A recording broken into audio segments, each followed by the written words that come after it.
Fresh Air. I'm Dave Davies in for Terry Gross. Rayman, the Doors died Monday from cancer.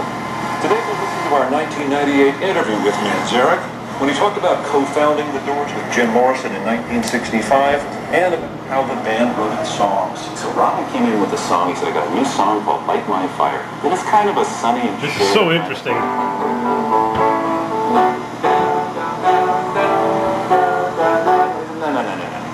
Also, Marcus, temperatures steady or falling through the rest of the day from the lower 40s in the Adirondacks to the lower 50s southeast. It's the friggin' end of May. 10 to 20 miles an hour. Tonight, periods of rain except scattered showers in the St. Lawrence Valley. Some wet snow possible in the Adirondacks. Lows in the 40s, some 30s in the Adirondacks. And for Saturday, cloudy and breezy with any snow changing to rain in the Adirondacks.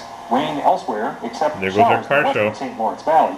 Highs in the lower 40s to lower 50s from the hills northwest to the valleys southeast. Oh, come on. North winds 10 to 15 miles an hour, gusting to 25 miles an hour. I'm meteorologist Lawrence Hayes. Yep, possibility of snow in the Adirondacks. this is Fresh Air. I'm Dave Davies in for Terry Gross. I'm moving the antenna. This is a really good interview. You gotta listen to this. Ray Manzarek, whose keyboard work helped define the distinctive sound of the 60s. Whoops. Come on. With cancer. He was 74. Manzarek was raised in Chicago and grew up with a passion for jazz and blues. He kept that passion in his keyboard work as he shaped the sound of the band with back in life.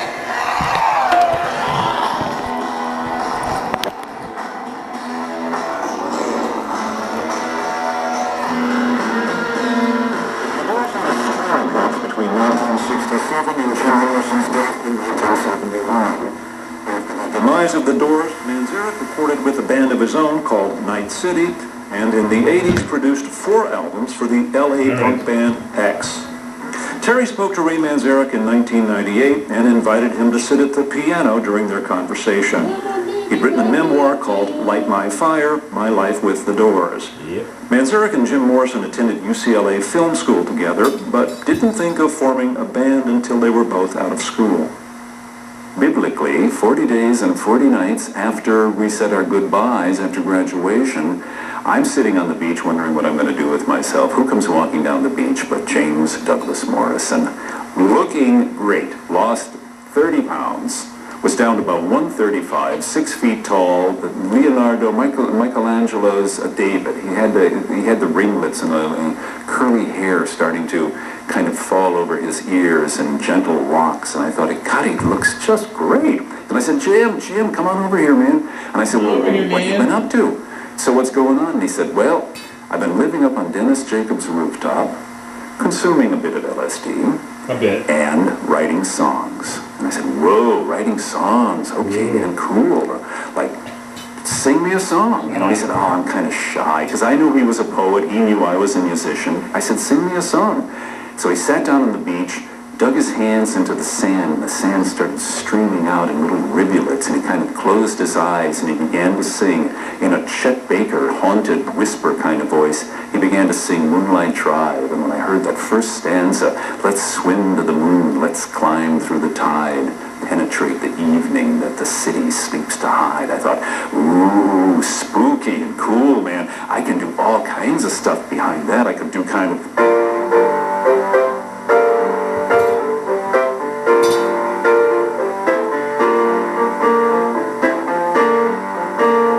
sort of like, let's swim to the moon, you know, let's climb through the tide,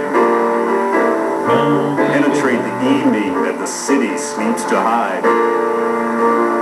And I thought, ooh, I can put all jazz chords and I can put some kind of bluesy stuff. Listening?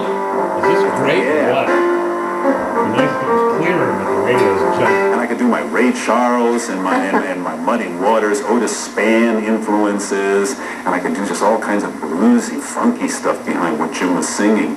And then he had a couple of other songs, My Eyes Have Seen You and Summer's Almost Gone, and they had beautiful melodies to them that would just allow for chord changes and improvisations, and I said, man, this is incredible. Let's get a rock and roll band together. And he said, that's exactly what I want to do. And I said, all right, man, but one thing, what do we call the band? Got Morrison and Manzarek. I mean, you know, Eminem or, you know, two guys from Venice Beach or something. He said, no, man, we're going to call it The Doors. And I said, what? That's ridiculous. The Door. Wait a minute, you mean like the doors of perception, the doors of your mind? And the light bulb went on, and I said, that's it, the doors of perception? He said, no, just the Doors. I said, like Aldous Huxley. And he said, yeah, but we're just the Doors. And that was it, we were the Doors. And that's how the band got formed.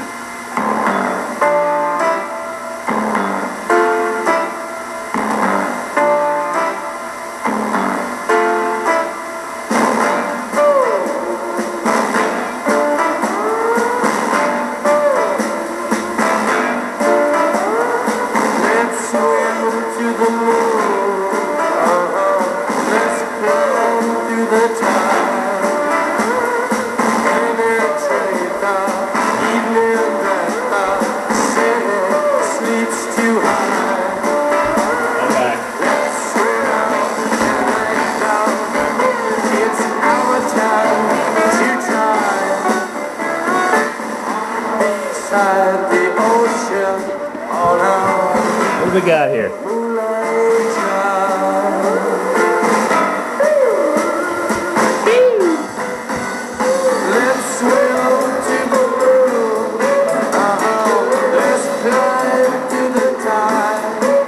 So when you and Jim Morrison decided to create a band that left the lead singer and keyboard player, you still needed other musicians. Yep. So you ended up finding the drummer, John Densmore, and guitarist, Robbie Krieger. But you became not only the keyboard player, but the bass player, too. It was Well, that was of necessity. Tell us that story. We had the four of us. I found John and Robbie in the Maharishi's meditation.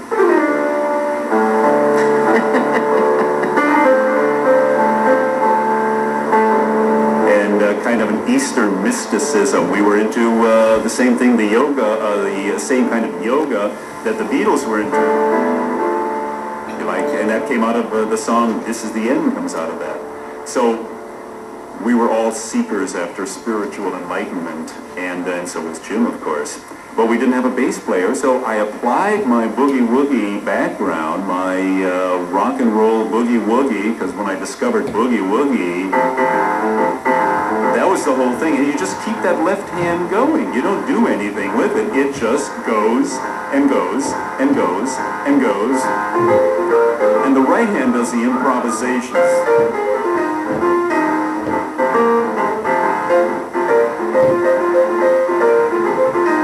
So I had done that over and over and over as a kid, so it was very easy for me to, once we found the Fender Rhodes keyboard bass, 32 notes of extra low sounding low notes, it was very easy for me to do. So that's what I did. On Best interviews. I had no idea. I always loved Jim Morrison and the Or like Doors. Riders on the Storm. I had no idea Ray Manzarek was the man behind Jim Morrison, who just died a few days ago. No idea. And that's Shame what I on did. me. I just over and over repetitive bass lines that are just like boogie woogie. It just keeps on going. There, now And it there's becomes something good. hypnotic. Now I got a little job That to was do, huh? that's why Lefty here is doing a very good job. He's not too quick. Bit of a slow-witted fellow, Lefty, but he's really strong and solid and plays what he has to play. So Lefty became our bass player.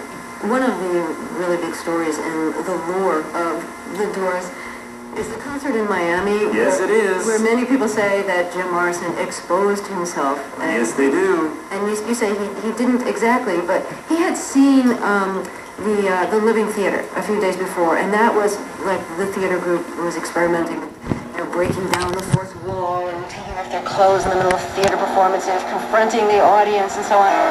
And he was influenced by that. Yes, he was. We're in Miami. It's hot. It's sweaty. It's a Tennessee Williams night. It's swamping. It's a horrible kind of place. Seaplane hangar. And 14,000 people are packed in there and they're sweaty and careless feel of the theater. And he's going to do his version of the Living Theater in front of, this is the first time he's been home. He was born in Melbourne, Florida. This is virtually his hometown. And he's going to show these Florida people what psychedelic West Coast shamanism and confrontation is all about. He takes his shirt off in the middle of the set. You know, you people haven't come to hear a rock and roll. He's drunk as a skunk. He didn't tell any of us what he was going to do. If only he told somebody. He said, you didn't come to hear a rock and roll band play some pretty good songs. What you came to see something, didn't you? And you're all going, he said, what'd you come to see? You came to see something that you've never seen before, something greater than you've ever seen. What do you want? What can I do for you? And the audience is going like this, you know. That's how the audience is just rumbling and rumbling. And he said, okay, how about if I show you my... And all the audience goes screaming crazy. It was like madness. And Jim takes his shirt off, holds it in front of him, reaches behind it, starts fiddling around down there, and you wonder, what is he doing? And I'm thinking, oh God, he's going to take it off, and the audience is getting crazier and crazier. And then Jim whips the shirt out to the side. He says, did you see it? Did you see it? Look, I just showed it to you. Watch, I'm going to show it to you. Now keep your eyes on it, folks. And he whips it out, and off to the side again, off to the side again, off to the side, and says, I showed it to you. You saw it, didn't you? You saw it, and you loved it. You people love seeing it. Isn't that what you wanted to see? And sure enough, it's what they wanted to see. They hallucinated. I swear the guy never did it. He never whipped it out. It was like in the West Coast, Jesus on a tortilla. It was one of those mass hallucinations. It was, I don't want to say the vision of Lourdes because only Bernadette saw that, but the other people believed, and maybe other people said it was one of those kind of religious hallucinations, except it was Dionysus bringing forth, calling forth snakes. And then you say, he said to the audience, come closer, come on down here. Oh, yeah. Get with us, man. Oh, sure, come on, join us on stage. And eventually I'm going to play the end of it when they do Light My Fire. He did take his heinous arm and shake it. And the courtroom, the audience, the judge got, order in the court here. And once they read that in court, he was a Ray Manzarek of The Doors speaking with Terry Gross in 1998. We'll hear more after a break. famous story. Here we go. It's that worldwide popular appeal, most famous. And Robbie Krieger is actually the writer of Light My Fire. So the way we would work on songs is somebody would bring a song in, and then everyone would go to work on it, like little bees, just a little thing spinning, working and weaving. So Robbie came in with a song. He said, a song called Light My Fire. The first song Robbie Krieger ever wrote. What a genius he is. Great song. I've got a song called Light My Fire, so he plays the song for us. And it's kind of a sunny and kind of You're going to suffer with the static, buddies. My fire. It's like, okay. Good chord change. What are the chord changes there? And he shows me an A minor to an F sharp minor. This is so and that's good. Like, whoa, that's hip. That's cool. And that's when he went into the Sonny and Cher part. And then, Sonny and Cher. No. The Sonny and Cher kind of song here, man. And that was popular at the time. Densmore says, look, we got to do a Latin kind of beat here. Let's do something in kind of a Latin groove. And I'm doing this left hand line. So Don's doing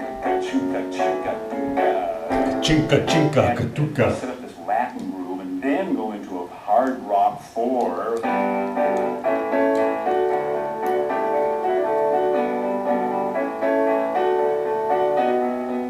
And Robbie's only got one verse. He needs the second verse, and Morrison says, "Okay, let me think about it for a second." And Jim comes up with the classic line, "And our love becomes a funeral pyre." You know that it would be untrue. You know that I would be a liar if I were to say, "You girl, we couldn't get much higher." It's Robbie's. And Jim comes. The time to hesitate is through. In other words, seize the moment. Seize the spiritual LSD moment. The time to hesitate is through. No time to wallow in the mire. Try now. We can only lose. Whoa, that's kind of heavy. Try now. We can only lose. Meaning the worst thing that can happen to you is death. And our love becomes a funeral pyre. Our love is consumed in the fires of agony. And it's like, God, Jim, what a great verse, man. So we've got verse, chorus, and then it's time for solo. So anyway, the verse goes, time to, you know how that goes. You've heard it a million times. And then into the chorus, come on, baby, light my fire.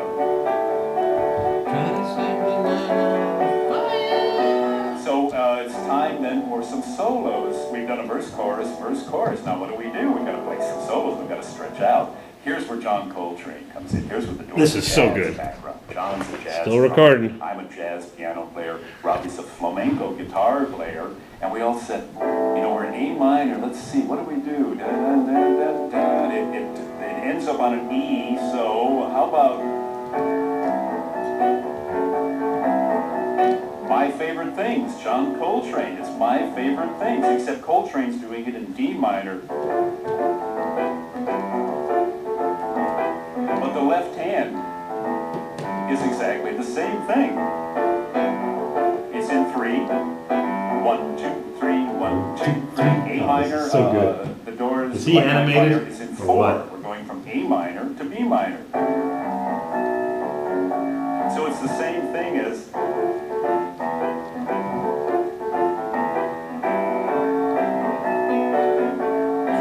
And that's how the solo comes about. And then we just go. So it's John Coltrane's My Favorite Things. And Coltrane's Ole Coltrane. And then that's the chord structure. Here I am. Then I would solo over it. Robbie would solo over it. And at the end of our 2 solos, we'd go into a 3 against 4. And I know nothing about this. Hand going exactly as it goes. That hasn't changed. That's the 4. On top of it is 3.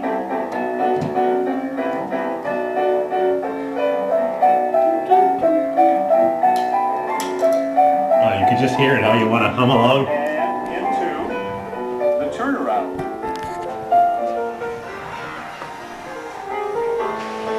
And we're back at verse 1 and verse 2. Can't move this freaking radio. And we're back into our Latin groove. So it's basically a jazz structure. It's verse, chorus, state the theme, take a long solo, come back to stating the theme again. And that's how Light My Fire came about. The only thing Isn't that left great? to do was to come up with that little turnaround thing. I hadn't had that yet. And we said, now how do we start the song? Do we just jump on an A minor to an F sharp? We're going to do that, so vamp a little bit? I said, no, we need something more than we can't just vamp a little bit. And I started put my Bach back to work, put my Bach hat on, and came up with a circle of fifths. Circle of fifths. So I started like this.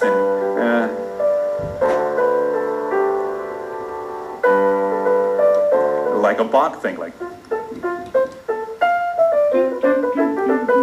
So same kind of thing.